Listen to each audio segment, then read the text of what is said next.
Alright, so today I'm going to be machining some sway bar end link mounts. The old mounts were too short, and they just made the sway bar end link angled too great, so it was very hard to put the sway bar end link on, which is not good if you're on the trail and you're trying to remove your sway bar, or disconnect it, I should say.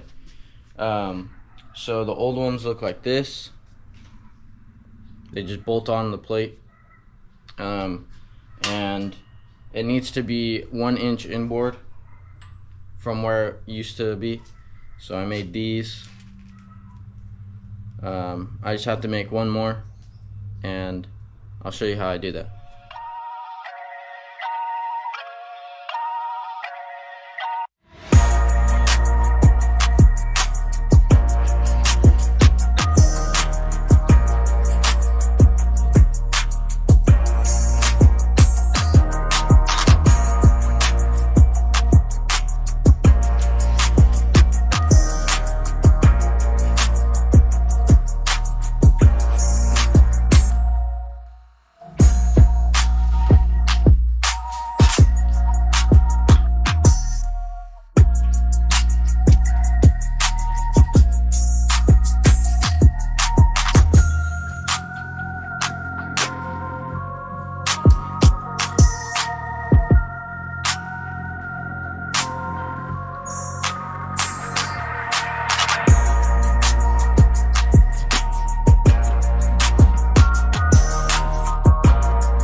Hey Andrew, So you want to tell the people what we're doing today? we're working on the power steering pump, trying to figure out what the problem with that is.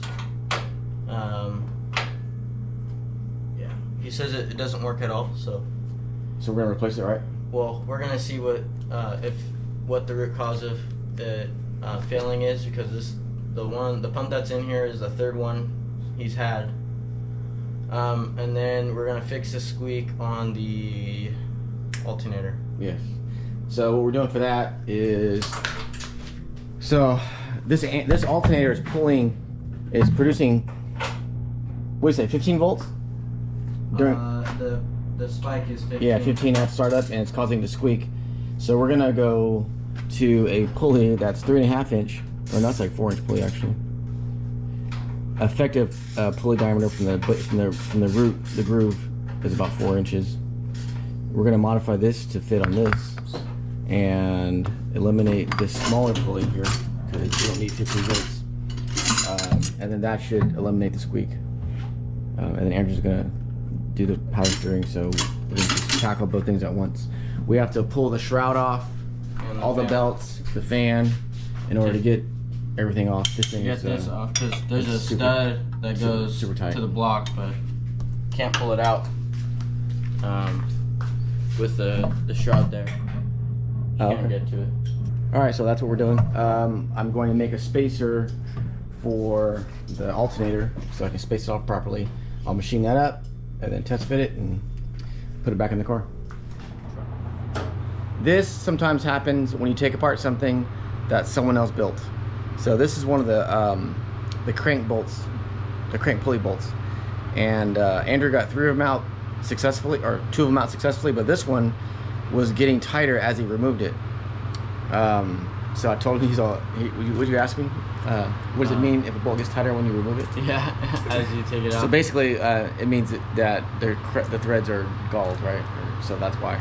So we'll have to chase it with a tap. I don't know why it's like that, but my guess is it didn't go in very well. So yeah, this is why sometimes you just never know how to approach something, or not how to approach it, but how to quote something, because you just don't know what you don't know.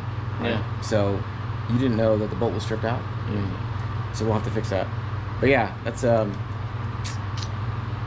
happened. Well, that's prison right now. All right, so this is the pulley we're going to use here. But after prison, yes. This is the spacer that we machined. We're nearly to Fit. Vegas. The car still runs. So that's going to slide down We like have that. one burnout yet. More It's gonna slide over like importantly, the this. one hasn't failed yet. So we need to give it its best This is going to opportunity. fit like so. Agreed. Let's go find some desert to play in.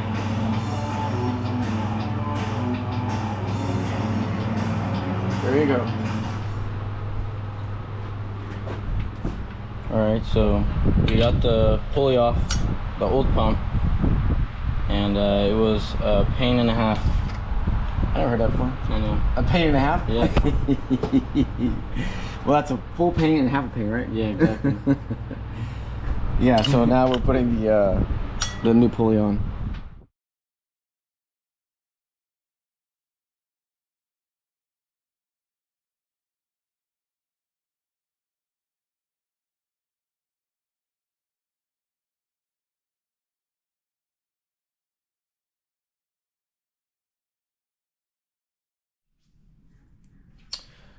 Okay, this is a good example of how things go sideways. So initially we started taking apart the power steering pump because it was bad, and it was determined that the vanes were basically scoring up the faceplate of the rotary pump, and that's what it was causing metal, and basically the regulator was getting stuck. So that's that. But that's why we started taking it apart. So that led to, let's see, we had to take off the fan, and we had to take off the shroud.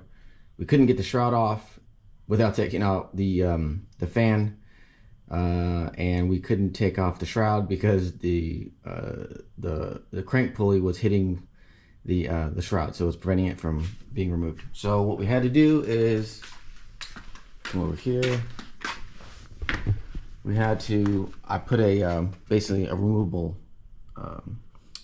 piece in here so that we could drop the radiator or the shroud in without having to pull everything apart. So this is for now and for the future, just to make things a little more less costly. So that's what we did with that.